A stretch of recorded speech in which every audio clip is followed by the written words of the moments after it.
نحمده ونصلي على رسوله الكريم أما بعد فأعوذ بالله من الشيطان الرجيم بسم الله الرحمن الرحيم ما كان محمد أبا أحد من رجالكم ولكن رسول الله وخاتم النبيين وكان الله بكل شيء عليما صدق الله العظيم. وقال النبي صلى الله عليه وسلم أنه سيكون في أمتي كذابون 30 كلهم يدعم أنه نبيهم وأنا خاتم النبيين لا نبي بعدي أو كما قال عليه الصلاة والسلام.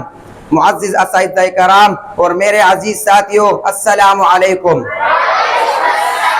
آج میرے تقریر کا عنوان عقیدہ ختم نبوت سے معنون ہے.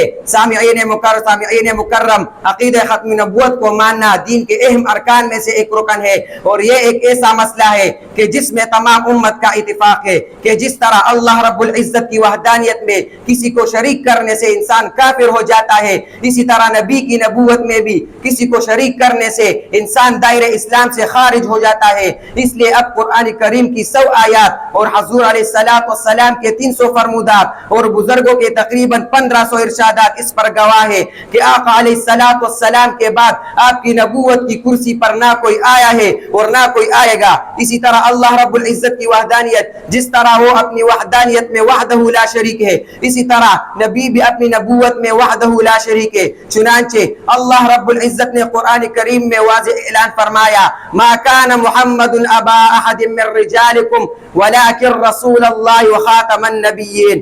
اور دوسری جگہ اعلان ہوا اليوم اکملت لکم دینکم واتممت علیکم نعمتی ورضیت لکم الاسلام دینا. سامعین مکرم، قرآنی دلائل کے بعد آئیے حدیث کے صبحات کو پلٹتے ہیں. چنانچہ آقا علیہ السلام نے نبوت کے سلسلے کو اپنے اوپر ختم کرنے کے لیے بہت ہی واضح الفاظ میں فرمایا انہو سیکون فی امتی کذابون 30 کلہم یدعم انہو نبیہم وانا خاتم النبیین لا نبی بعدی. اور دوسری جگہ فرمایا اعد انا والساعۃ کہادین. اور تیسری جگہ فرمایا ان الرسالۃ والنبوۃ قدیم قدعت فلا رسول بعدی ولا نبی بعدی. سامعین مکرم، ان واضح دلائل کے بعد اگر کوئی انکار کرے گا وہ دائرہ اسلام سے خارج. امام اعظم امام ابو حنیفہ نے فرمایا کہ اگر کوئی شخص کہے کہ میں نبی ہوں، اس سے نبوت کی دلیل مانگنے والا بھی کافر. میرے دوستو، نبی ہمارے ہیں اور ہم نبی کے ہیں، اس لیے ہمیں آج سے یہ عزم کرنا ہے کہ جب بھی کبھی بھی ناموس رسالت کی حفاظت کی پابندی ہم اپنی جان کی شابند کرنے سے گویا نہیں کریں گے، کیونکہ ہم مسلمانوں کا ایمان یہ تقاضا کرتا ہے کہ آج ہماری مثال حضرت سمیہ کی مثال کی طرح ہونی چاہیے کہ سینے پہ پتھر رکھا ہے، ابو جہل خنجر لے کے کھڑا ہے اور حضرت سمیہ رضی اللہ تعالی عنہ کے پاؤں اونٹ سے بندھے ہوئے ہیں. رسی کھینچ کر ابو جہل پوچھتا ہے سمیہ بتا تیرا عقیدہ کیا ہے؟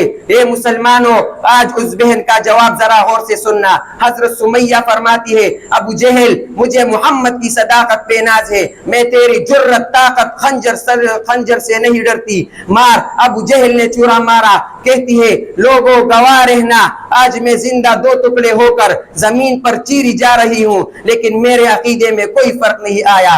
میرا خدا بھی ایک ہے اور میرا نبی بھی ایک ہے. وآخر دعوانا الحمدللہ رب العالمین.